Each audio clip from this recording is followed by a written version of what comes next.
আসসালামু আলাইকুম, সবাইকে মহরমের শুভেচ্ছা। তো আজকে আমাদের বাসায় সবাই রোজা, তো ইফতারিতে হচ্ছে পাকা ফল খাবো। এটা যদি হয় নিজের গাছের, তাহলে তো এর মানে আনন্দ আর বইলা বোঝানো যাবে না। তো এর আগে আমার এই রেড লেডির পেঁপে আপনারা দেখছেন, আমরা আপনাদের সাথে শেয়ার করছিলাম কেটে। তখন হচ্ছে পেঁপেটা এতটা পাকা ছিল না। তো এবারের পেঁপেটা আমরা বলছিলাম যে একদম পাকা হলে তারপর গাছ থেকে সংগ্রহ করব আর আপনাদের সাথে কেটে দেখাবো। তো আজকে খুব ভালো একটা দিন, বরকতপূর্ণ একটা দিন। তো এই শুভ দিনে যেহেতু সবাই রোজা, আর এরকম পাকা পেঁপে ফল হিসেবে তো শরীরের জন্য অনেক উপকার। তো এই পেঁপেটা আজকে ইফতারির জন্য আমরা সংগ্রহ করলাম। মাশাআল্লাহ, দেখেন কালারটা উপরে পুরো একদম পেকে অরেঞ্জ কালার হয়ে গেছে। না জানি ভিতরটা কি অবস্থা। তো অবশ্যই যখন কাটবো আপনাদের সাথে শেয়ার করব, এখনই কেটে দেখাবো। তো চলো আমরা এটা কাইটা দেখাই। আর বাকিগুলো আমরা এরকম যখন হলুদ হবে, এই যে এটা পাকতেছে, সবগুলোই পাকতেছে।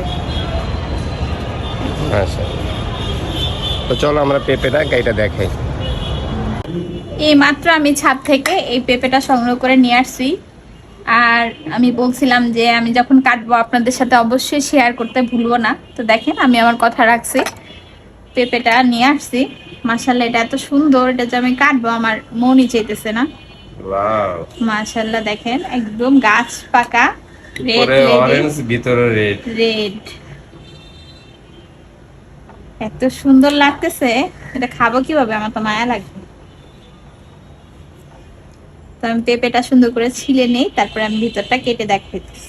বিসমিল্লাহ বলে কাটি। না, নরম হয়েছে। নিজের বাগানের, নিজের গাছের পেঁপে, মাশাআল্লাহ। ওয়াও, কি সুন্দর হয়েছে। কি পরিমাণে এই বীজগুলা রাখবো, এগুলা থেকে আবার চারা তুলবো, ঠিক আছে? ঠিক আছে।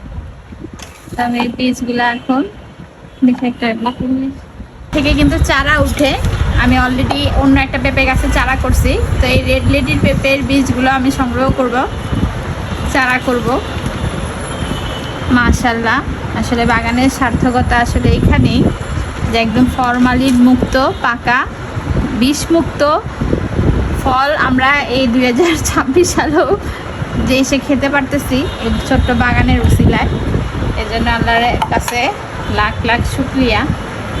অল্প না অল্প তাতে কি, কিন্তু একদম ফ্রেশ ফ্রুটটাই হচ্ছে আমরা খেতে পারতেছি।